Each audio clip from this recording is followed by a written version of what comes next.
ప్రపంచవ్యాప్తంగా మానవ జీవితంలో సంతోషం, ఆనందం, సేద తీరడం, థ్రిల్ అనుభవించడం, తెలియని లోకాలకు అనుభూతితో పొందాలనే ఆశ, ఏదో కొత్తదనం దక్కించుకోవాలనే తాపత్రయం, ఇంకా ఏదో తెలియని ఆనందం ఉంటుందని ఆశతో మందు తాగి నిద్రలోకి జారడం, ఆ తర్వాత ఏం జరుగుతుందో తెలియకపోవడం పరిపాటిగా జరిగిపోతుంది. దైనందిన జీవితంలో మందు సేవించి లేని అనర్థాలు జరుగుతున్నందుకే త్రాగి వాహనాలు నడపవద్దని ఓ చట్టం కఠినంగా అమలు చేస్తున్న తెలంగాణ రాష్ట్ర ప్రభుత్వం. మా డబ్బులతో మేం మందు తాగితే మీకేం నష్టం అని అడిగే మందుబాబులు ఉన్నారు.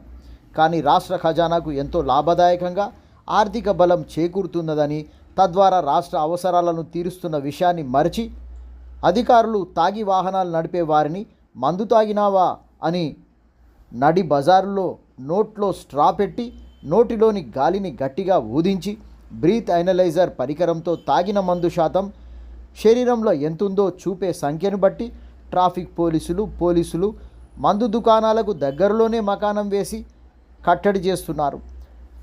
చలానాలతోనే కాక మందు తాగి వాహనం నడిపితే వచ్చే అనర్థాలు, ప్రమాదాలు, పోలీసు కేసులు, ఇలా కుటుంబాలకు ఏర్పడే నష్టం, సమాజంలో గౌరవం సన్నగిల్లి నానా ఇబ్బందుల పాలు కావద్దనే, ఇతరుల ప్రాణాలు, తమ విలువైన ప్రాణాలు పోకూడదనే ఈ చర్యలను తీసుకోవాలని చట్టం చెబుతుంది.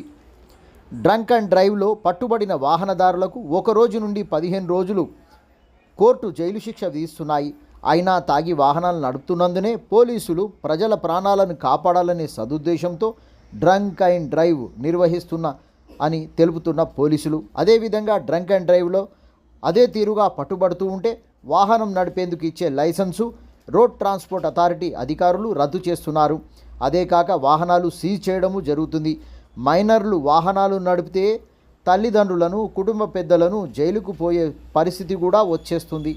మహారాష్ట్ర పూణే పట్టణంలో ఫుల్లుగా మందు కొట్టి కారుతో ద్విచక్ర వాహనంపై వెళ్తున్న యువ ఐటీ ఇంజనీర్ల ప్రాణాలు పోవుటకు కారణమైన ఓ మైనరు తల్లిదండ్రులు, తాతను జైలుకు పంపిన సంఘటన అప్పట్లో సంచలనంగా మారింది. ఇవన్నీ దృష్టిలో పెట్టుకొని ప్రాణాలు పోవద్దు, మనుషులను కాపాడాలి అనే ఉద్దేశంతో చట్టాన్ని కఠినంగా అమలు చేస్తున్నటువంటి పరిస్థితి రాష్ట్రంలో, దేశంలో కనిపిస్తూ ఉంది.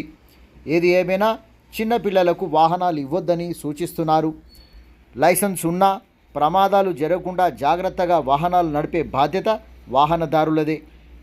అతిక్రమించిపోతే చట్ట ప్రకారంగా శిక్షలు, జైలు శిక్షలు పడే అవకాశం ఖచ్చితంగా ఉంటుందని ఎన్నో కేసుల ద్వారా, పత్రికలు, మీడియా, సోషల్ మీడియా ద్వారా తెలుస్తున్నది.